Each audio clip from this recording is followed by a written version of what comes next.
Hello YouTube land! My name is KestalKayden and we are playing Minecraft 1.4.6. This is a bit of a continuation from the previous tutorial that I did about creating a villager farm.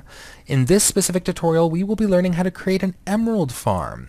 Now, for those who haven't actually seen the previous tutorial, you would probably want to check it out if you haven't actually seen it yet. Ooh, I have 4 golems now. Nice! Since the previous tutorial, I created a second floor to this place underneath in order to help out some more spawnage, and here I separated 3 specific villagers that I thought I'd really like to use and abuse, etc., etc. And mind you, putting these villages in this spot was annoying. What I ended up doing is actually created a rail cart system out of the village borders and then shoved them back in. That was time consuming. I didn't feel like putting it in a tutorial. If you've watched the first tutorial, you'll see how to actually use minecarts to push them around, so that should have been enough. Okay, so let's start off with this guy. 11 emerald equals 1 diamond pick, and as you can see in my inventory, I have a bunch.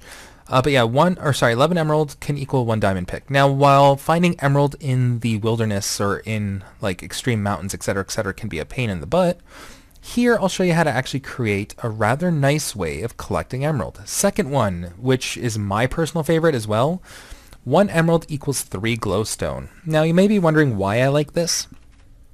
Personally speaking, I don't like the nether. I've mentioned that a few times in my gameplays. I know some people love it, etc., I don't know what it is, I just don't like it. So using this, especially seeing as I like using glowstone a lot, this is amazing. I love you, Mr. Villager.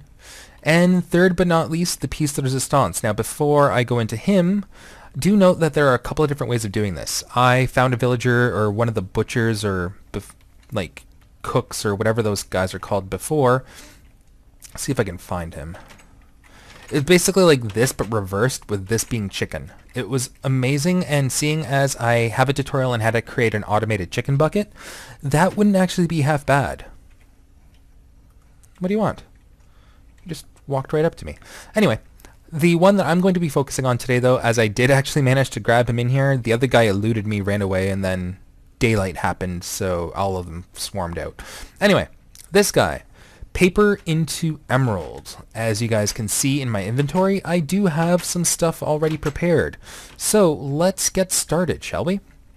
Now, as I'm going to be doing this in survival mode, you know, I'll be doing it in survival mode. I don't know what else I can say about that. So we're going to be first creating our infinite water support or water source. Wow. And I'm just going to be collecting these. And all you'd really want to do for this is, you know, create lines in the sand or dirt, whatever is near. Doesn't matter. I like to create long lines for this. We're actually going to be creating a little bit of a sugarcane farm, so hold on to your hats, ladies and gentlemen. Okay, let's see. What you want to do then is move 2 across and continue that line once more.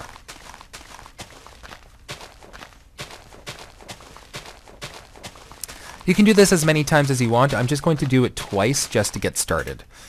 And then I will potentially pause while I go farm for the next 20 minutes. Okay, so we have 1, 2, 1, 2,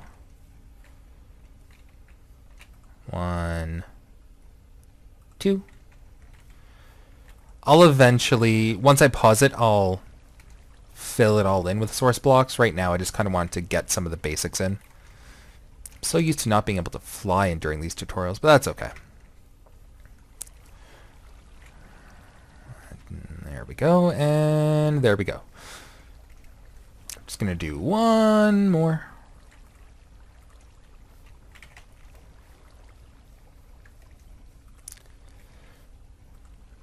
Okay, now that the water is here, what you'll actually be able to do is place sugarcane on the ground only directly next to them. So I can put them in these spots, but I cannot put them diagonally. Just keep that in mind, and yeah, let's just farm it up. Alright, and we have unpaused it. Now, it seems like most of them have grown, so I'm going to show you a bit of a trick. Actually, a few tricks, although I'm too lazy to do this one. If you really have a big enough supply, you can actually put lily pads on the water, and you'd actually be able to walk across the... Ooh, sugarcane. You'd actually be able to walk across the water. Or walk across the lily pads, which won't allow you to sink, which is actually really nice. Now, here, what you'd want to do is actually target the center sugarcane part a little bit higher than the center, actually, and then just, you know, attack. Oh, can't reach that last one. That's okay. So yeah, basically all you'd really have to do is just run across like that. All of that is now gone. I'm just going to quickly do this one as well.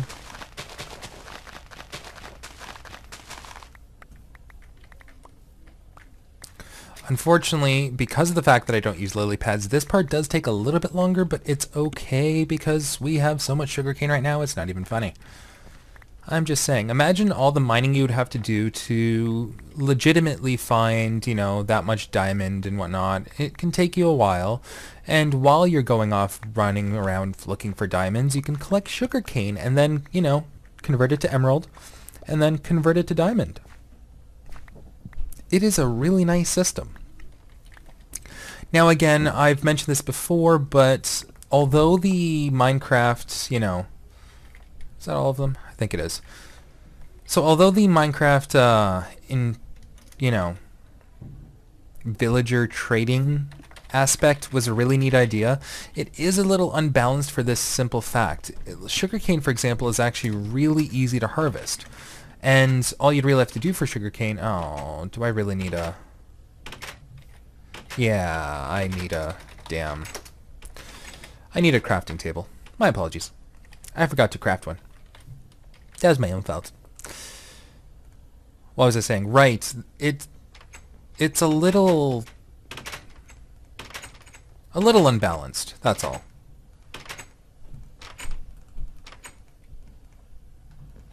So we now have 64 paper, etc., a couple stacks. Let's do this. 64.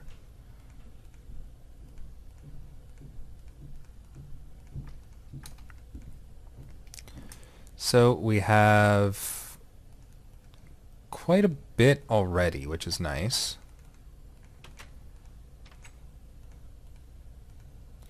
So we have 7 emerald just from that alone. And how much is it required for this? It's 11. So, I mean, hey, this guy likes me now. He's all small. No, his expression didn't change at all. But he's glowy particly. So that works out. Now, again, keep in mind that... Oh, I forgot to put an outside one. Well, whatever. Okay, I'll put that there. And again, mind you, there are other traders. So let's go around and actually talk to some of these traders. I mean, okay, so, ooh, there's another one that gives out glowstone. And again, I mean, I could totally go to him, grab, you know, 21 glowstone from that. Just that. And although that one might not seem worth it to a lot of people, it is to me, seeing as I don't like going into the nether unless I really, really, really, really have to.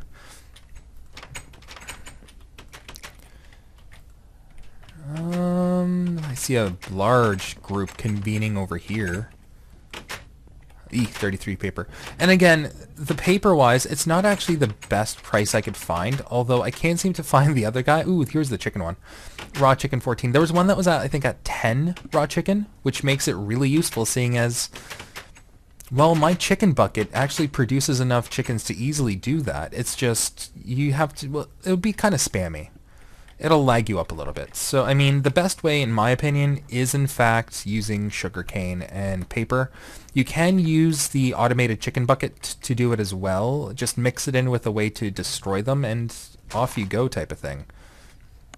But yeah, that's pretty much it for this tutorial. I hope you guys have enjoyed. This is how you pretty much create an automated, you know, first off, villager farm in the previous tutorial, and then an emerald farm in this tutorial.